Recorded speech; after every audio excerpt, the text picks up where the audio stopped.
Today, Jenessy and Chris are back for chapters 10, 11, and 12 of Tuck Everlasting as Forever Thursdays continue on Let's Get Cozy, because it's story time with Kiyaya and Daniel. Sit back and relax, and let's go back to the village of Tree Gap. Are you a singer, an actor, an artist, a crocheter, a knitter, a cross-stitcher, a potter? Are you a crafter? Coming soon to Rude Rangers TV is Crafty Conversations with... That's right, my outspoken friend Kiyaya and I are going to be launching our new show on Rude Rangers TV this spring. Email us at craftyconversations@STITCHINGwolfdesigns.com if you're interested in sharing your story with us. Follow us on our social media accounts. Or check our website out, www.stitchingwolfdesigns.com, or give us a call, 516-274-0350. The possibilities are endless. Stories are such an important part of our lives. Join my friend Kiyaya and I for Get Cozy, because it's story time with Kiyaya and Daniel, where we share some of the greatest picture books and chapters from children's and young adult literature to inspire you to keep embedding literacy into your days.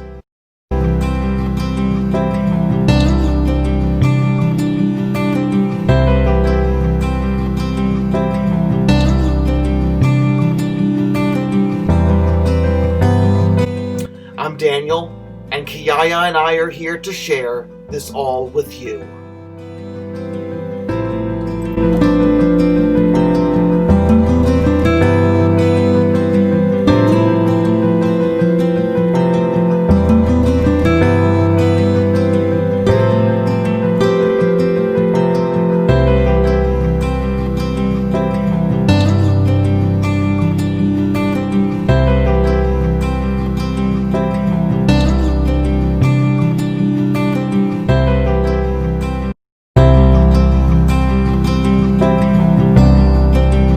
Chapter 10.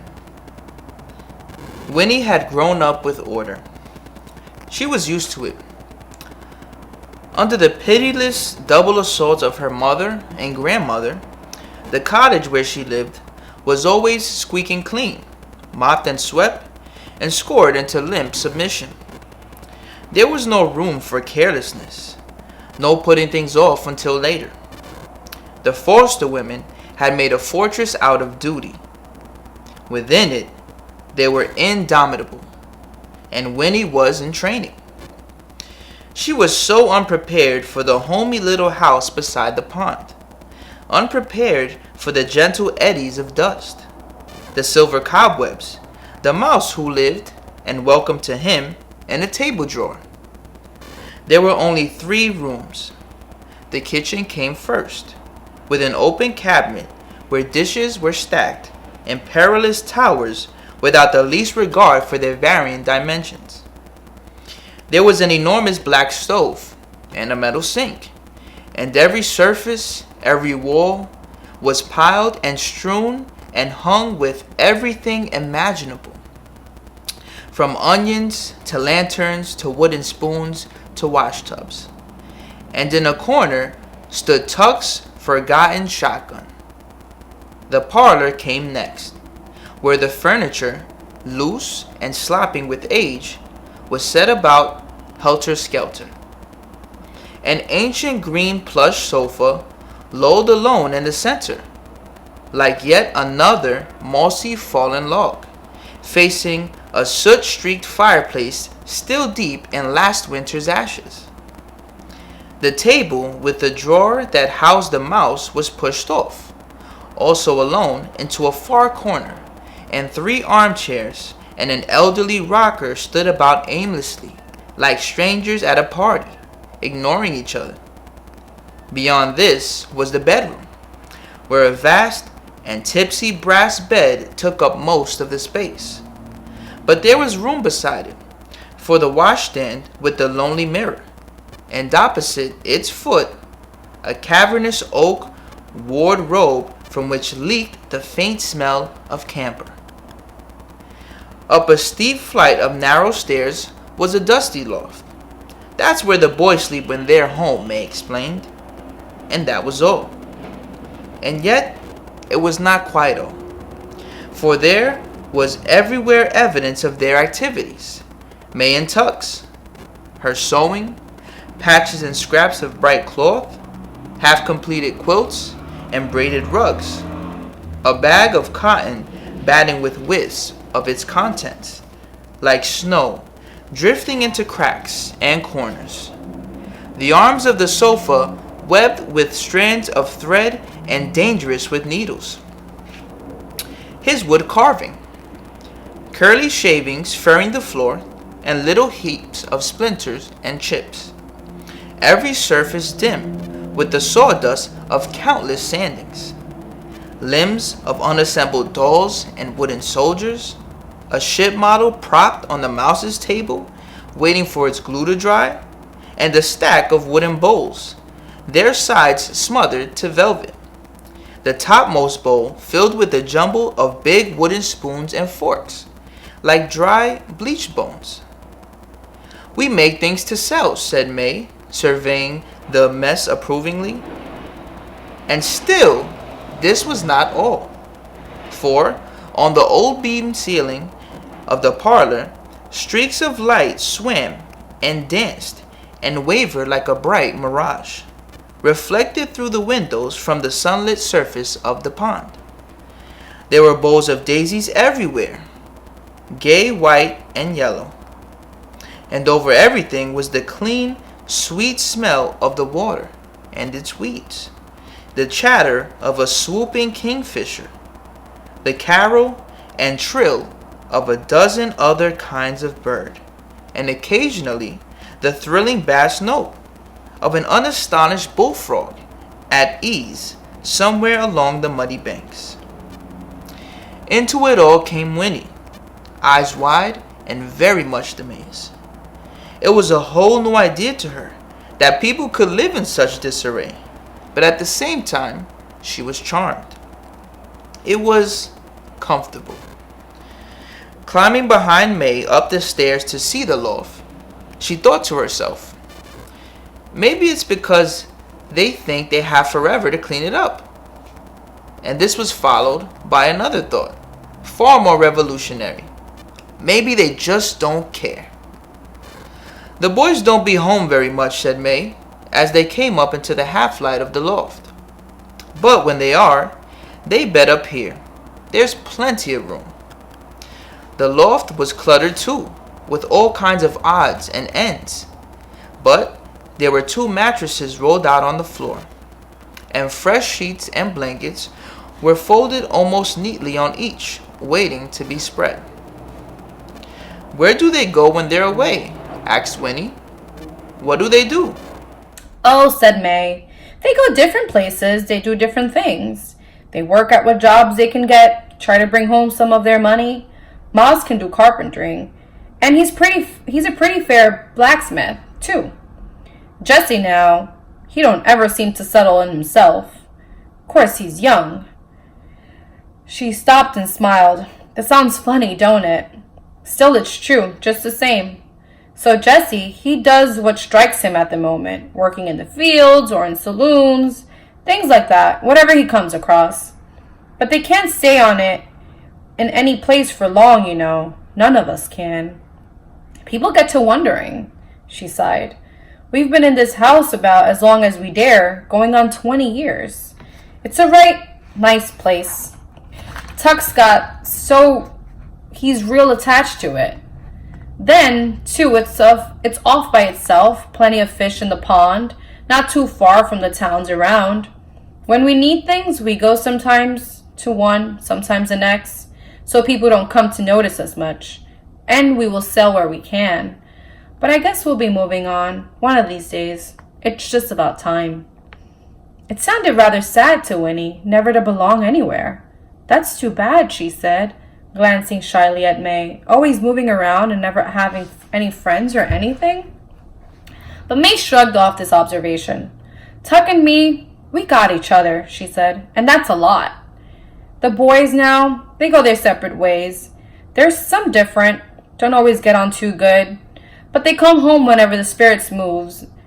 And every 10 years, first week of August, they meet at the spring and come home together. So we can be a family again for a little while.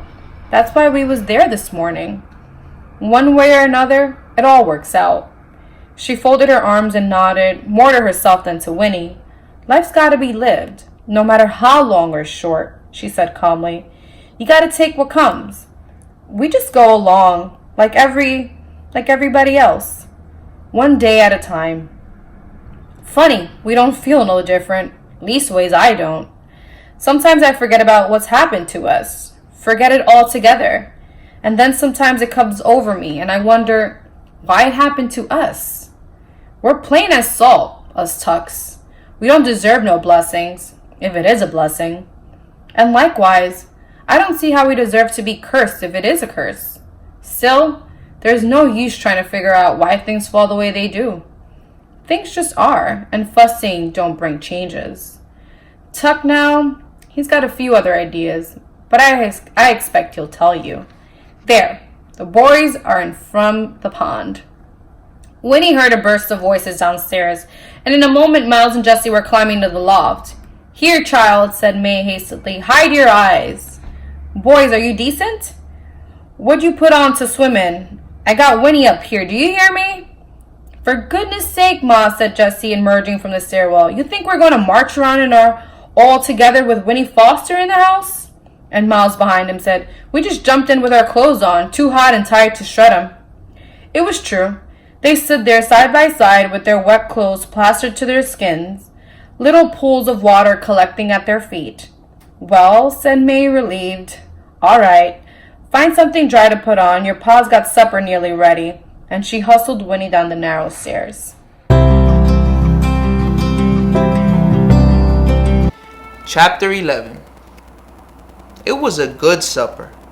Flapjacks, bacon, bread, and applesauce. But they ate sitting about in the parlor instead of a round table. Winnie had never had a meal that way before, and she watched them carefully at first to see what rules there might be that she did not know about. But there seemed to be no rules.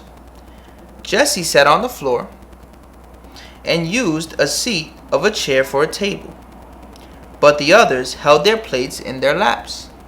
There were no napkins. It was all right then to lick the maple syrup from your fingers. Winnie was never allowed to do such a thing at home, but she had always thought it would be the easiest way. And suddenly, the meal seemed luxurious. After a few minutes, however, it was clear to Winnie that there was at least one rule. As long as there was food to eat, there was no conversation. All four Tucks kept their eyes and their attention on the business at hand. And in the silence, given time to think, Winnie felt her elation and her thoughtless pleasure wobble and collapse. It had been different when they were out of doors, where the world belonged to everyone and no one. Here, everything was theirs alone. Everything was done their way. Eating, she realized now, was a very personal thing, not something to do with strangers. Chewing was a personal thing. Yet, here she was, chewing with strangers in a strange place. She shivered a little and frowned, looking round at them. That story they had told her, why, they were crazy, she thought harshly, and they were criminals. They had kidnapped her right out of the middle of her very own wood, and now she would be expected to sleep all night in this dirty, peculiar house. She had never slept in any bed but her own in her life. All these thoughts flowed at once from the dark part of her mind. She put down her fork and said unsteadily, I want to go home. The Tucks stopped eating and looked at her, surprised. May said soothingly, Why, of course you do, child.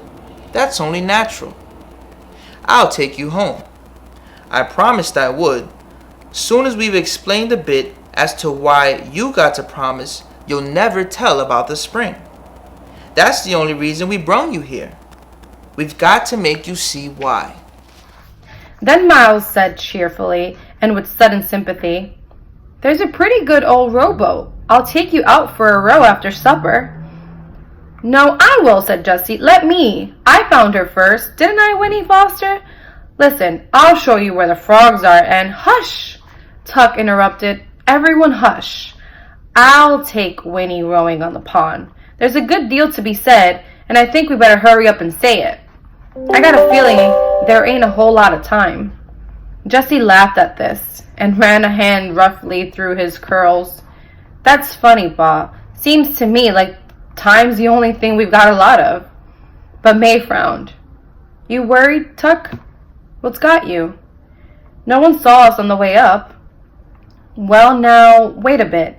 Yes, they did, come to think of it. There was a man on the road, just outside Tree Gap. But he didn't say anything." "He knows me, though," said Winnie.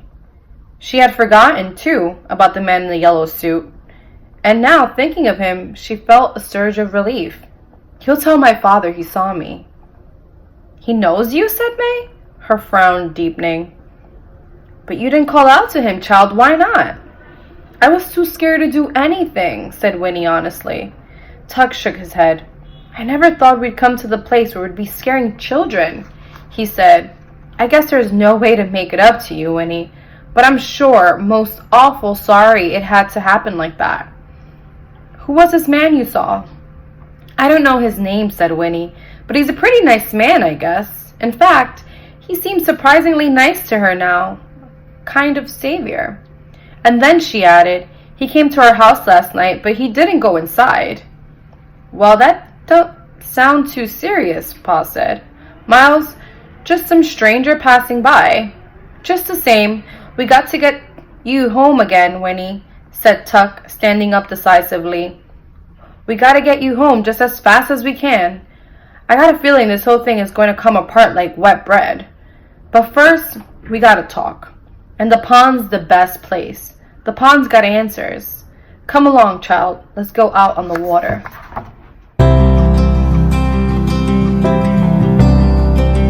Chapter 12. The sky was a ragged blaze of red and pink and orange, and its double trembled on the surface of the pond like a color spilled from a paint box. The sun was dropping fast now, a soft red sliding egg yolk, and already to the east there was a darkening to the purple. Winnie, a newly brave with her thoughts of being rescued, climbed boldly into the rowboat. The hard heels of her button boots made a hollow banging sound against its wet boards, loud in the warm and breathless quiet. Across the pond, a bullfrog spoke a deep note of warning. Tuck climbed in too, pushing off and settling the oars in their locks, dipped them into the silty bottom in one strong pull. The rowboat slipped from the bank then, silently, and glided out, tall water grasses whispering away from its sides, releasing it. Here and there, the still surface of the water dimpled, and bright red wings spread noiselessly and vanished. "Feeding time," said Tuck softly, and Winnie, looking down, saw a host of tiny insects skittering and skating on the surface. "Best time of all for fishing," he said, "when they come up to feed." He dragged on the oars. The rowboat slowed and began to drift gently toward the farthest end of the pond. It was so quiet that Winnie almost jumped when the bullfrog spoke again. And then, from the tall pines and birches that ringed the pond, a wood thrush caroled. The silver notes were pure and clear and lovely. "Know what that is all around us, Winnie?" said Tuck in his low voice. "Life. Moving, growing, changing. Never the same 2 minutes together. This water, you look out at it every morning, and it looks the same, but it ain't. All night long it's been moving, coming in through the stream, back there to the west, slipping out through the stream down east here. Always quiet, always new, always moving. You can't hardly see the current, can you? And sometimes the wind makes it look like it's going the other way. But it's always there. The water's always moving on. And someday, after a long while, it comes to the ocean. They drifted in silence for a time. The bullfrog spoke again. And from behind them, far back, in some reedy, secret place, another bullfrog answered. In the fading light, the trees along the banks were slowly losing their dimensions, flattening into silhouettes clipped from the black paper and pasted to the paling sky. The voice of a different frog, hoarser and not so deep, croaked from the nearest bank. "Know what happens then?" said Tuck to the water. "The sun sucks some of it up right out of the ocean and carries it back in clouds.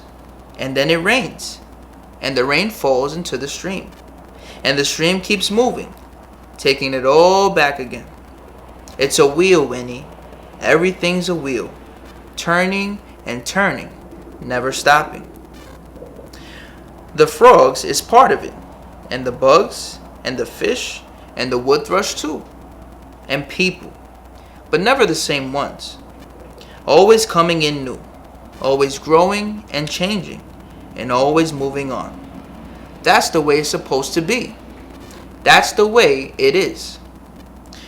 The rowboat had drifted at last to the end of the pond, but now its bow bumped into the rotting branches of a fallen tree that thrust thick fingers into the water. And though the current pulled at it, dragging its stern sideways, the boat was wedged and could not follow. The water slipped past it, out between clumps of reeds and brambles, and gurgled down a narrow bed, over stones and pebbles, foaming a little, moving swiftly now after its slow trip between the pond's wide banks. And farther down, Winnie could see that it hurried into a curve around a leaning willow and disappeared. "It goes on," Tuck repeated, "to the ocean. But this rowboat now, it's stuck. If we didn't move it out ourselves, it would simply stay here forever, trying to get loose, but stuck. That's what us Tucks are, Winnie. Stuck, so we's can't move on. We ain't part of the wheel no more. Dropped off, Winnie. Left behind, and everywhere around us, things is moving and growing and changing. You, for instance, a child now, but someday a woman. And after that, moving on to make room for the new children." Winnie blinked, and all at once her mind was drowned with understanding of what he was saying. For she, yes, even she, would go out of the world willy-nilly someday. Just go out, like the flame of a candle, and no use protesting. It was a certainty. She would try very hard not to think of it, but sometimes, as now, it would be forced upon her. She raged against it, helpless and insulted, and blurted at last, "I don't want to die." "No," said Tuck calmly, "not now. Your time's not now.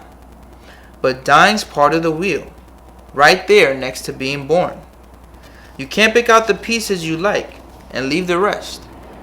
Being part of the whole thing, that's the blessing. But it's passing us by, us Tucks. Living's heavy work, but off to one side, the way we are, it's useless too. It don't make sense. If I know how to climb back on the wheel, I'd do it in a minute. You can't have living without dying. So you can't call it living what we got. We just are. We just be, like rocks beside the road." Tuck's voice was rough now, and Winnie, amazed, sat rigid. No one had ever talked to her of things like this before. "I want to grow again," he said fiercely, and change. And if that means I gotta move on at the end of it, then I want that too. Listen, Winnie, it's something you don't find out how you feel until afterwards. If people knowed about the spring down there in Tree Gap, they'd all come running like pigs to slops. They'd trample each other, trying to get some of that water. That'd be bad enough, but afterwards, can you imagine? All the little ones, little forever. All the old ones, old forever. Can you picture what that means? Forever? The wheel would keep on going round, the water rolling by to the ocean. But the people would have turned into nothing but rocks by the side of the road. 'Cause they wouldn't know till after. Then it'd be too late. He peered at her, and Winnie saw that his face was pinched with the effort of explaining. Do you see now, child? Do you understand? Oh Lord, I just got to make you understand. There was a long, long moment of silence. Winnie, struggling with the anguish of all these things, could only sit hunched and numb, the sound of the water rolling into her ears. It was black and silky now. It lapped at the sides of the rowboat and hurried around into the stream. And then, down the length of the pond, a voice rang out. It was Miles, and every word across the water came clearly to their ears. Pa! Pa! Come back! Something's happened, Pa! The horse is gone! Can you hear me? Someone stole the horse!